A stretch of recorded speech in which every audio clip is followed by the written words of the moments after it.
You know that feeling, right? You put on a high-energy playlist to get through a workout, or maybe a super calming track to unwind after a long day. We all know that sound has this powerful, almost instant effect on our mood and energy. But what if certain sounds could do more? What if they could actually change the way our brains operate? Well, let's dive in and find out. I mean, it's a totally universal experience, isn't it? A driving beat comes on and you suddenly feel like you can do anything, while a simple, slow melody can just wash a sense of peace over you. So what is actually going on inside our heads when music kind of takes over? Well, at its core, it's all because our brains are basically hardwired to sync up with rhythms they hear. It's a process called entrainment.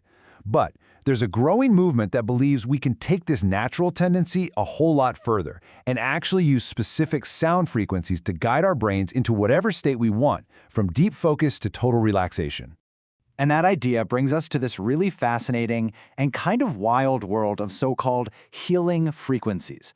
We're talking about a whole universe of sounds that are claimed to have these therapeutic effects on our minds and our bodies. The main idea here, and you see this a lot in wellness circles, is that specific sound vibrations can do everything from just helping you relax to boosting your overall physical and mental health. Okay, so one of the most well-known systems out there is called the solfeggio frequencies. They have roots in these ancient spiritual traditions, and each tone is linked to a specific purpose and even a corresponding chakra. For instance, you've got 528 hertz, which people often call the love frequency, and then there's 852 hertz, which is said to awaken your intuition. And trust me, the list just goes on and on. You've got so-called angel frequencies for divine guidance. You've got Nikola Tesla's 369 pattern, which is based on his own unique philosophy. There are even planet frequencies that are supposed to align with the resonance of different planets. It's a huge, huge world of sound. But to really get how any of these claims might work, we need to kind of shift gears from the mystical to the mechanical. So let's zoom in and focus on one specific type of sound that's actually been the subject of some real scientific study: binaural beats. So what in the world is a binaural beat? Well, here's the really wild part.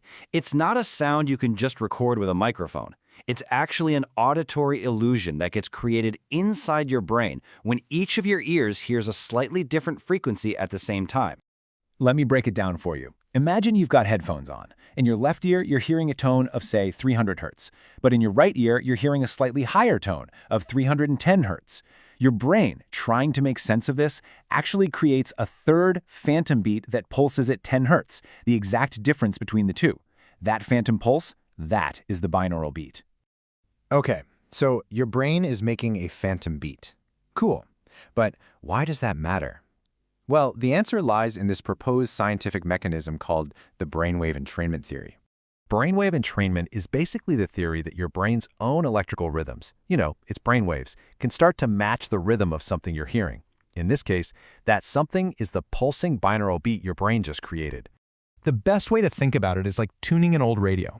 The theory suggests your brain can literally adjust its own frequency, its own brainwave pattern, to lock onto the frequency of the sound it's hearing. It just tunes in.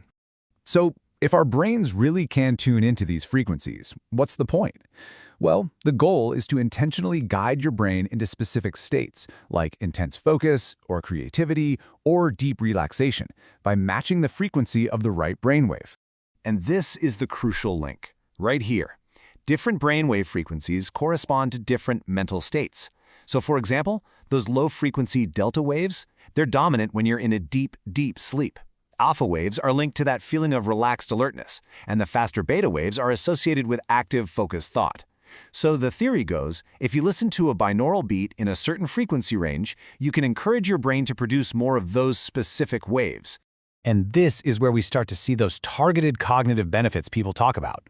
According to sources like Lone Star Neurology, listening to beats in that beta wave range might help enhance your focus for studying. Theta waves are linked to better memory, and alpha waves are often used to promote mental clarity and just clear out that brain fog. Now, it's not just about getting work done, it's also about chilling out. Binaural beats in those lower frequency ranges like alpha and delta are believed to help lower stress hormones like cortisol, deepen meditative states, reduce anxiety, and even encourage the kind of slow wave activity you need for really good restorative sleep. Whew. Okay.